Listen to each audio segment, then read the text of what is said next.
I haven't really been all that plugged in to social media lately. I mean, I'm aware that things are happening, but it's like I don't know the legacies of it all. It's like I know South by Southwest was canceled because of coronavirus, and I was like, oh, that sucks. But it was like I didn't. As a storyteller, a lot of times I like to be able to be like, open scene, like it's a balmy Tuesday morning, and I don't even remember what day it got canceled. So.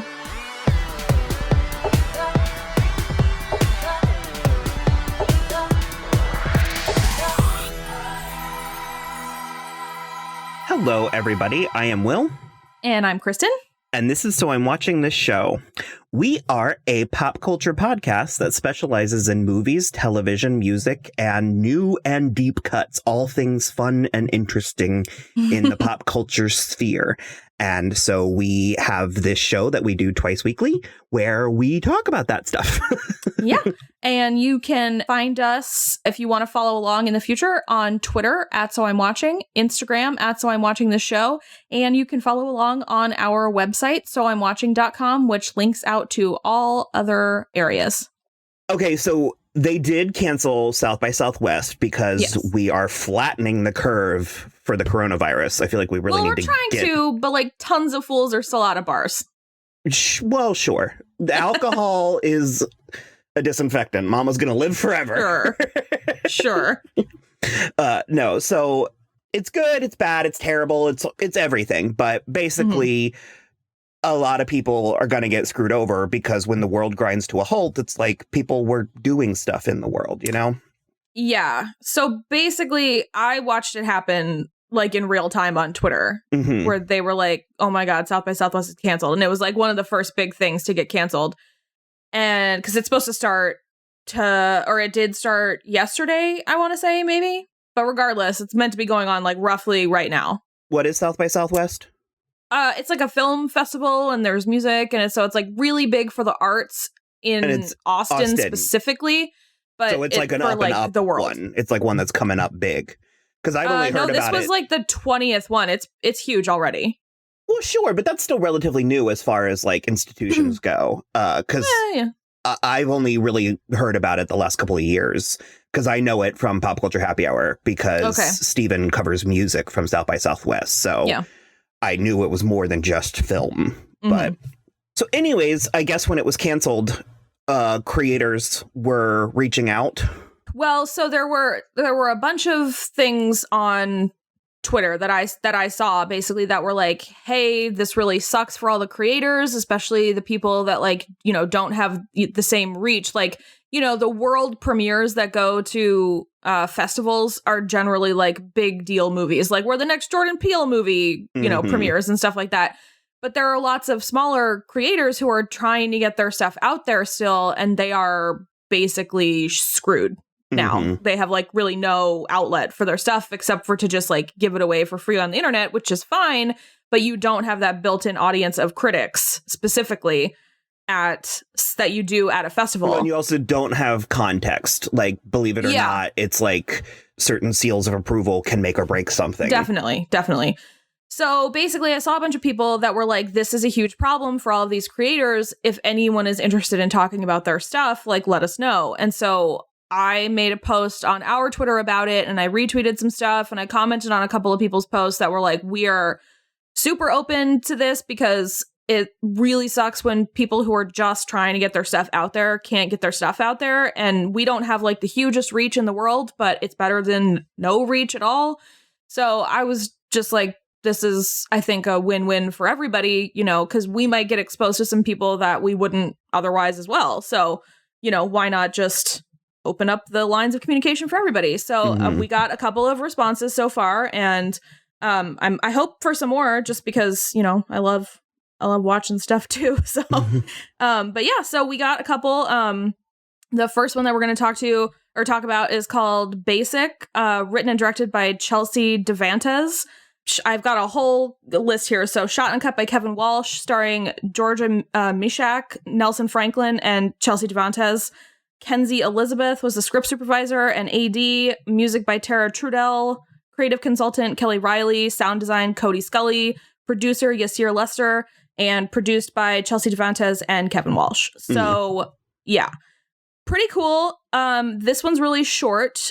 It's about 3 minutes long. And when I spoke to Chelsea, she said she was going to put this out on a public Vimeo sometime this week. So we're going to try to coordinate our release with her release. Mm-hmm. So hopefully, if you've listened to this or if you see this post on Twitter, you will be able to watch the short and then listen to us, or listen to us and then watch the short, whichever you feel like. Mm-hmm. But yeah, so that's the first one we're going to talk about. Yeah, this is interesting for me. I have never been good with shorts. Like, as a creator, I can't create shorts because I'm not capable of reining in my concepts to. Yeah, I would say same for me. Like, trying to tell a story, it always goes more long-winded than I intend, because I'm like, I can't cut out any of the detail, and so I'm always actually pretty impressed with people who do shorts. Yeah, I do. I don't gravitate towards them, although now I'm feeling like maybe I should because they're short. It's easy. Yeah. It's an easy way to get a new perspective on storytelling. And I think a thing that I notice, especially with Basic, is that a lot of times with shorts, it's not so much about the narrative as it is about the theme. Because there's not necessarily a narrative. And as a matter of fact, I mean, I guess spoiler, I don't know if this is the kind of thing that can be spoiled, but it's like the short ends almost the exact moment that the narrative kicks in. Yeah, I agree with that completely. And so one of the things that I liked best about this short, Basic specifically, is how it is really short. It's just over 3 minutes, like 3 minutes and 12 seconds, I think. And it has 3 twists within those 3 minutes. It does. And it tells such a complete story. And with only dialogue from 1.5 characters, essentially, it tells such a deep story. There's almost a really deep psychosis in this short. And I thought it was hilarious. Yeah. Because you think it's going to be, like you said, there's 3 twists. You think it's going to be one thing, and then it almost immediately turns on its head into a different thing. And then by the end, it's a third thing.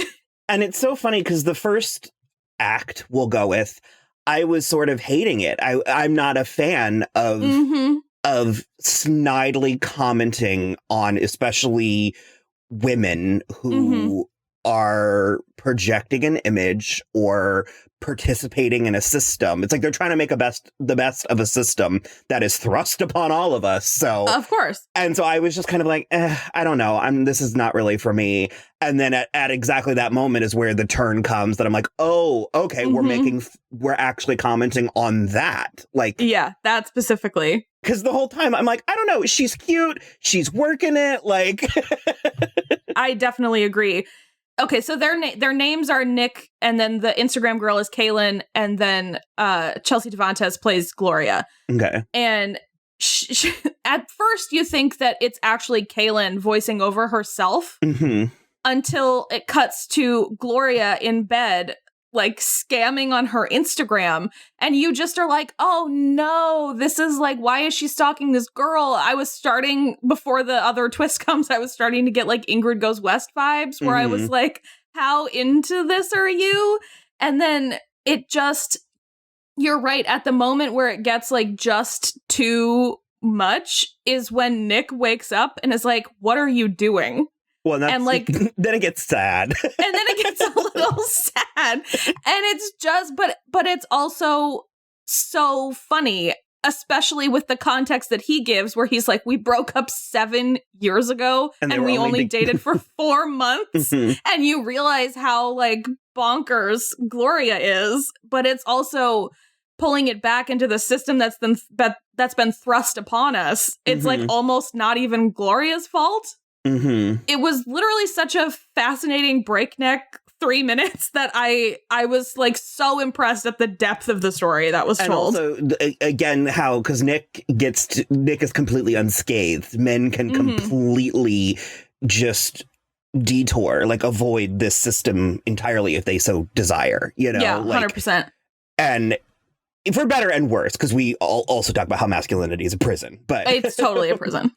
Because I was thinking about how many men do you straight men do you know that dye their hair? And it's none. And it's why not? Have fun, dudes. It's just do it. But regardless, yeah.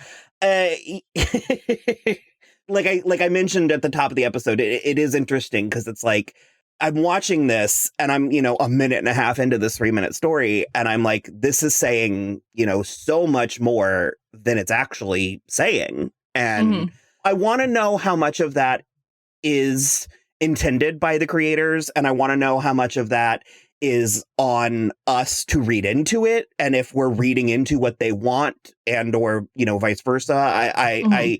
You're right. I did find this a lot deeper because I watched it twice. I watched it the first time just to figure out what was happening.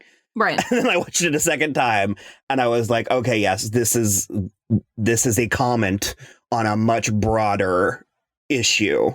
Oh, absolutely. And there even is, it really struck me the second time, there even is a moment where Gloria's getting so deep into the criticism of Kaylin, and she says, she just starts going so crazy, and it's over a shot of Kaylin at like a lake or something on a little short pier, and she starts laughing but it's like it starts affecting Kaylin. Exactly. And it's like we say stuff like that all the time. All like the time. when we're talking shit about somebody and we're like, oh my God, they're just like they're like, what just hit me in the head? They're minding their own business and they're like, ow. Yeah. And I just like, that's such a hilarious little tiny thing to put in there. Like it has to be like a 3-second shot and it's just so perfect and correct. But also within that shot, by the end, it's like Kaylin has regained control. The power, yeah. Because she has the power over Gloria still, this woman that her current boyfriend dated for 4 months, 7 years ago.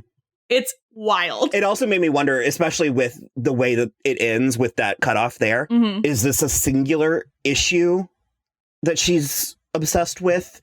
Or is this but one of a multitude of... Yeah, like, because it didn't feel like a one-off. Like it felt like Nick had to ask this before. And that's the stuff that was... that's the stuff that made it feel like such a deeper story. And being able to do it with, like, I mean, it had to be, like, maybe 300 words of total dialogue. Like, it's so crazy to me. I mean, we just talked for a couple minutes about that shot of Kaylin, and it's like when you have 3 minutes of time to tell a story, you're using every second. So it's like everything is really planned down to the second. So the like economy of the language and the shots and everything, and like we've it was also just incredibly well filmed. Really well filmed. I have a bunch of information. We're going to link out to everything.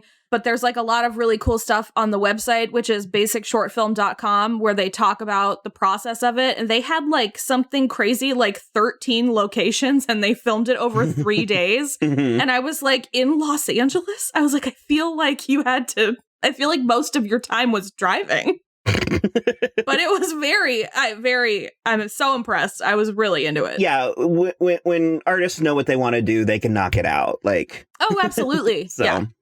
Definitely. Yeah, a lot of fun. And I would love to see more content from these creators. So definitely. So Chelsea Devantez is writing on Bless This Mess, that Dax Shepard and Lake Bell show. So she's a writer on that. Yeah. She's done a lot of other stuff. She's on Twitter at Chelsea Devantez, and we're going to tag her and everything as well. Like I said, it's basicshortfilm.com is the website. And I mean... you also would likely recognize Nelson Franklin from New Girl if you ever watched that. And it says Georgia Mishak was in Arrested Development and The Good Place, but I either didn't get to her or I don't remember her. But yeah, I was into it. Cool. So yeah, like I said, we're going to link out to everything. And we will likely be posting this as soon as Basic is up for everybody to watch. So we'll link to that as well. And you can find us on Twitter at So I'm Watching, Instagram at So I'm Watching This Show. And we also have a website where you can follow along, soimwatching.com. And that links out to everything, including iTunes, anywhere else you can listen to podcasts, and YouTube, where we have audio files up. Other than that, we would just love it if you could rate, review, and subscribe on iTunes or wherever you listen to podcasts. And that's it for us. Cool. Bye. Bye.